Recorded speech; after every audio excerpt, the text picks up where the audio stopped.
Dans cet exercice, l'idée est de calculer l'aire d'une surface, la surface ici colorée en violet.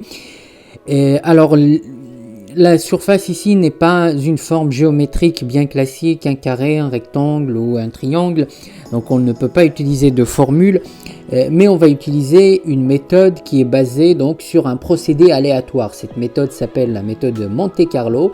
Elle est basée sur un procédé aléatoire et on utilisera un algorithme également pour générer aléatoirement des points. Alors concrètement, comment ça marche? Concrètement, on définit ici un carré qui, bien entendu, encadre cette surface. Bien entendu, le carré, il y a la surface dedans, mais il y a aussi une autre surface qui ne nous intéresse pas vraiment. Donc, les points qui sont générés, un point, il a des coordonnées x, y, donc m, x, y. Alors, il y a une condition un peu particulière, c'est-à-dire que le carré qu'on a défini, ici, c'est un carré d'un centimètre, de 1 de côté, une unité d'aire, une unité de longueur de côté. Donc 1 de côté, on peut dire 1 centimètre si on veut, 1 centimètre de côté si on veut. Donc les coordonnées des points de M ne peuvent pas dépasser 1 pour que ces points-là soient bien à l'intérieur du carré. Donc X, il sera toujours compris entre 0 et 1, et Y aussi sera toujours compris entre 0 et 1. Ainsi, il y a certains de ces points qui vont se retrouver ici, par exemple. Voilà, il y en aura beaucoup ici. Il y aura également des points qui vont se retrouver, eux, à l'intérieur ici de la surface violet. Et c'est justement ces points-là qui nous intéressent. Ce qui est important de comprendre dans cet exercice et dans cette méthode, c'est que les points sont générés aléatoirement. C'est complètement par hasard en fait. Il n'y a pas de conditions. Les seules conditions, c'est que x est compris entre 0 et 1 et y est compris entre 0 et 1. Donc, ils sont générés complètement par hasard. Le point peut tomber effectivement dans la surface violet, mais comme il peut tomber dans la surface blanche, mais toujours dans le carré.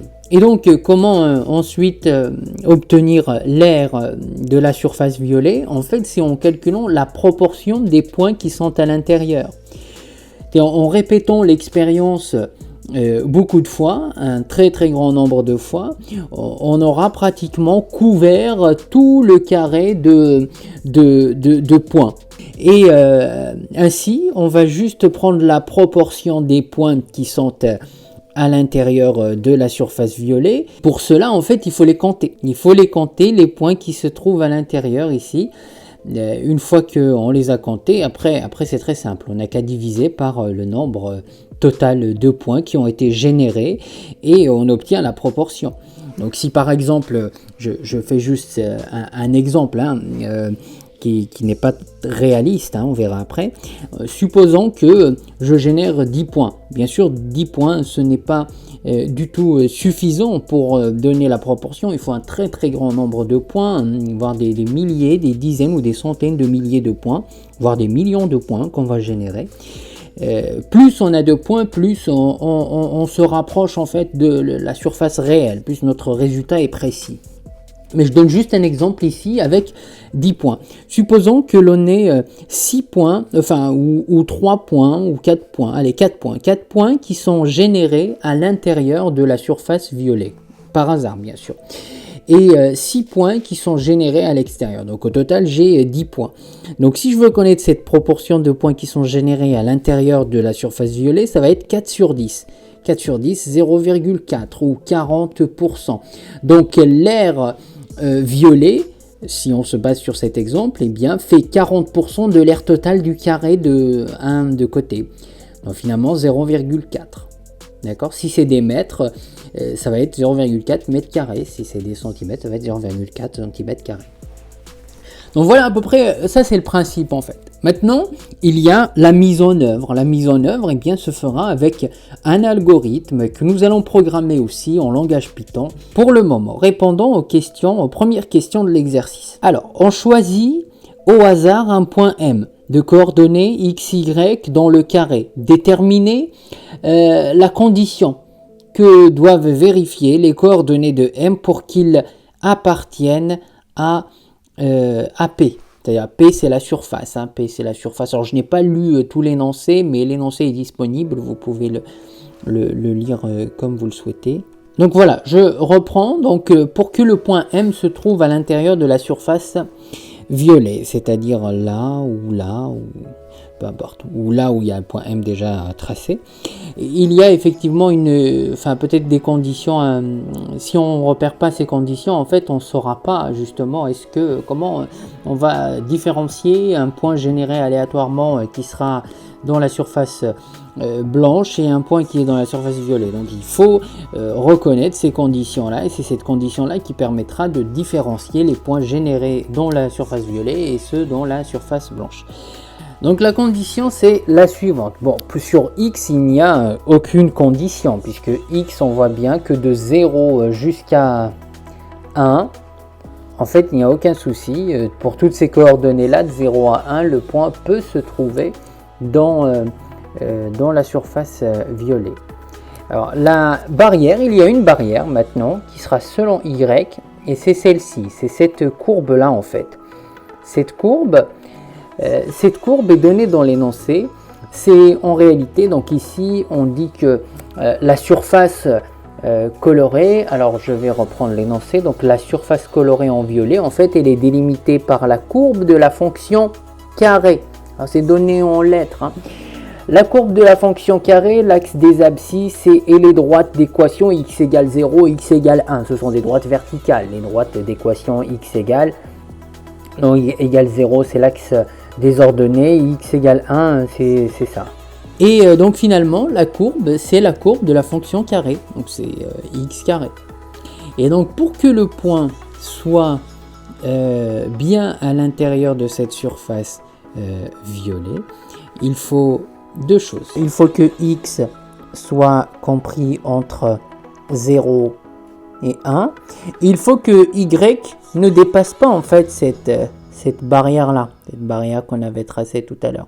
Et cette barrière, c'est la fonction carré. Donc il faut que y soit inférieur à x carré, simplement. Et c'est la condition justement que nous allons mettre aussi dans l'algorithme et dans le programme pour justement identifier tous les points qui sont générés aléatoirement dans cette surface et ceux qui ne le sont pas. Alors, deuxième partie de l'exercice, alors ici on rentre vraiment dans l'algorithme, on admet, voici donc ce que nous explique l'énoncé, on admet que l'on peut approcher l'aire de P par la proportion de points du carré ABCD appartenant à P, P la surface violet, lorsque l'on a choisi aléatoirement un très grand nombre de points dans le carré ABCD. L'algorithme ci-contre permet de répéter une fois l'expérience aléatoire décrite à la question 1. C'est-à-dire que ici, en fait, l'algorithme permet de générer aléatoirement des points, un très très grand nombre de points. Et ces points-là, effectivement, ils sont tous dans le carré de 1 de côté. Et donc, parmi ces points dans le carré, certains seront dans la surface violet, d'autres non, d'autres dans la surface blanche. Et donc maintenant, on doit compléter l'algorithme pour justement trouver avec la proportion l'aire justement de la surface violet. Alors, question 2.1, que représente la variable S dans l'algorithme?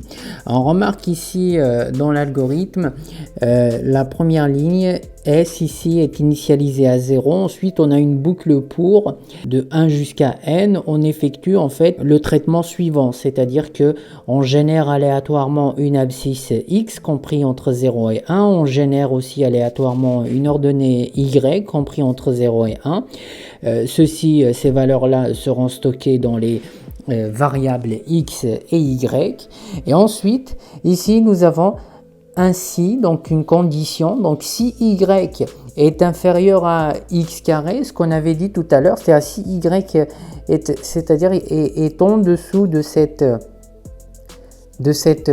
courbe là, la courbe de x carré, eh bien ce qui va se passer, c'est que on va comptabiliser le point. C'est-à-dire on sait que le point se trouve bien dans la surface violet. C'est pour ça qu'on a S égale S plus 1, ou bien S plus 1 est affecté à la variable S, qui était initialement mise à 0, mais dès qu'il y a un point qui se trouve dans cette surface, qui est repéré donc par la condition ici qu'on a dans le si, eh bien on incrémente donc cette variable S en lui rajoutant 1. C'est-à-dire il y a un nouveau point dedans, donc allez, je comptabilise encore 1. En fait, tout ce qui est là-dedans dans la boucle pour, donc il est répété n fois. Donc la variable S, finalement, c'est la variable qui comptabilise le nombre de points qui se trouvent dans la surface violet. Alors, dernière question, 2B, complétez la dernière ligne du programme pour afficher la proportion, ou bien pour calculer la proportion du nombre de points se trouvant dans la surface violet. Eh bien, nous avons S, la variable S qui a compté tous les points qui se trouvent dans cette surface. Pour avoir une proportion, simplement, il faut diviser ce nombre de points par le nombre de points total. Et le nombre de points total qui ont été générés de manière aléatoire, c'est n. Parce qu'en fait, l'algorithme a tourné n fois, donc il a généré n points. Donc ici, on notera juste ceci, donc S divisé par n. Maintenant, il reste une troisième question où on demande de programmer donc cet algorithme en Python. Pour programmer donc cet algorithme en langage Python, on va commencer donc par la variable S. Alors S initialisée à 0. Ensuite, on utilise une boucle pour générer aléatoirement des nombres entre 0 et 1. Alors la boucle pour, ça se note boucle for. Alors for k in range 1 n. Alors simplement, ça veut dire que pour k allant de 1 jusqu'à n. Ensuite, à l'intérieur de cette boucle for, donc il faut mettre 2 points. Ensuite, à l'intérieur de cette boucle for, on va générer les nombres aléatoires qui vont être stockés dans les variables x et y. Pour générer un nombre aléatoire, on utilise une fonction qui s'appelle random.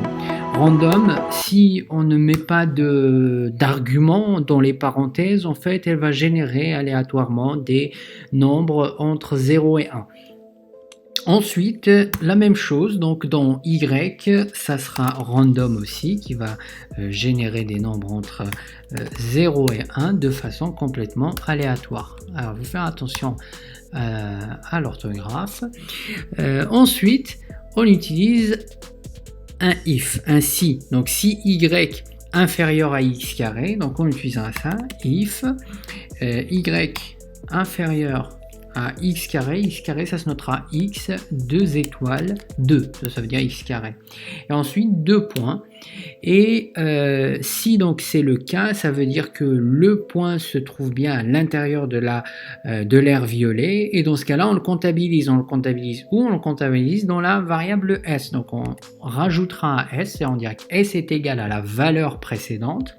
S égale s plus 1. Voilà, on rajoute le nouveau point. Eh bien, c'est fini aussi pour la condition F, pareil pour la boucle for, et maintenant, dernière ligne que nous allons noter, on peut définir une variable supplémentaire qui sera la variable P pour proportion, et cette proportion donc s'obtient en divisant le nombre de points générés à l'intérieur de l'aire violet, c'est-à-dire S sur N, le nombre total de points. Finalement, là, le programme, il est fait. Maintenant, il faut juste l'arranger un petit peu. Donc, ce que nous allons commencer par faire maintenant, c'est définir une fonction pour que ensuite, lorsqu'on va appeler ce programme, on appellera juste la fonction. Donc, pour définir une fonction, c'est tout en haut. Donc, def. Après, on donne un nom, le nom qu'on veut à la fonction. On peut dire par exemple R. Et comme argument, elle aura n, c'est-à-dire le nombre de points qui seront générés aléatoirement, et ce nombre de points, c'est l'utilisateur qui va le saisir. Il choisira le nombre de points qu'il souhaite, plus il y a de points, plus la proportion sera précise. Et 2 points. Alors, random, c'est une fonction en fait qui se trouve dans la bibliothèque random, donc elle n'est pas chargée par défaut, il faut la chercher avec cette ligne. Alors, from random import. On va importer. Alors si on rajoute une étoile, comme ça on est sûr qu'il importe tout ce qui se trouve dans la bibliothèque random. Donc from random import étoile. La fonction elle est là. On peut rajouter éventuellement une phrase pour afficher la proportion, donc un print. Voilà, print l'aire de la surface violet, donc elle ici, l'aire de la surface violet et P. Alors P en fait ici ça va afficher le contenu de la variable P qu'on a mis ici, S sur N. Bien c'est simplement ça le programme, donc maintenant il faut enregistrer le programme et l'exécuter. On peut l'exécuter ici en cliquant sur Run, donc Run module, on va nous demander de l'enregistrer. Alors le programme est enregistré, son nom c'est R, et donc pour l'appeler, on va utiliser le nom de la fonction qu'on a définie ici, R. Je note R, et entre parenthèses, je vais définir un certain nombre de points. Alors si je mets un nombre de points faible, j'aurai donc une proportion qui n'est pas très précise. Si par exemple je mets 10 points, juste pour voir. Voilà, donc c'est à peu près 0,3 l'air sous la courbe. Si on précise avec plus de points, on va dire il y a 1 million de points qui sont générés aléatoirement.